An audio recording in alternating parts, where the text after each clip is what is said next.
നെടുങ്കണ്ടം എസ്ഐയെയും സംഘത്തെയും ആക്രമിക്കാൻ ശ്രമിച്ച 2 പേർ അറസ്റ്റിൽ. തൂക്കുപാലം ബിവറേജ് ഔട്ട്ലെറ്റിന് സമീപം പെട്രോളിംഗിനെത്തിയ പോലീസ് ഉദ്യോഗസ്ഥർക്ക് നേരെയായിരുന്നു ആക്രമണം. തൂക്കുപാലം സ്വദേശി കുരുവിക്കാട്ട് ആനന്ദ്, ആനവിലാസം ചപ്പാത്ത് സ്വദേശി ആലത്തറക്കൽ അഭിഷേക് എന്നിവരാണ് അറസ്റ്റിലായത്.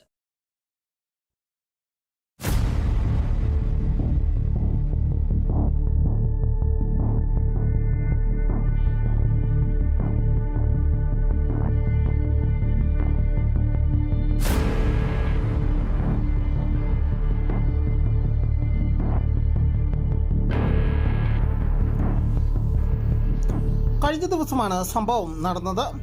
നെടുങ്കണ്ടം പോലീസ് തൂക്കുപാലം മേഖലയിൽ പട്രോളിംഗ് നടത്തുന്നതിനിടെ 2 പേർ ചേർന്ന് ഒരാളെ ക്രൂരമായി മർദ്ദിക്കുന്നതായി വിവരം ലഭിക്കുകയും ഇത് തടയുന്നതിനായി പോലീസ് സംഘം ബിവറേജിന് സമീപം എത്തുകയുമായിരുന്നു.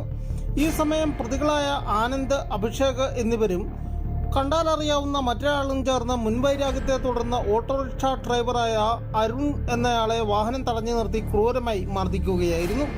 പോലീസ് ഇവരെ തടയുകയും പോലീസ് വാഹനത്തിൽ കയറാൻ ആവശ്യപ്പെടുകയും ചെയ്തു. ഇതോടെ പ്രതികൾ നെടുങ്കണ്ടം എസ്ഐ ലിജോ പി മണിക്ക് നേരെ ആക്രമണം നടത്തുകയായിരുന്നു. മറ്റു പോലീസുകാരെയും ആക്രമിക്കുവാൻ ശ്രമം നടത്തി. എസ്ഐയെ മർദ്ദിക്കുകയും യൂണിഫോം വലിച്ചു കീറുകയും ചെയ്തു. പോലീസ് ഉദ്യോഗസ്ഥരെ അസഭ്യം വിളിക്കുകയും ചെയ്തു. സംഭവത്തിൽ അറസ്റ്റിലായ പ്രതികളെ റിമാൻഡ് ചെയ്തു.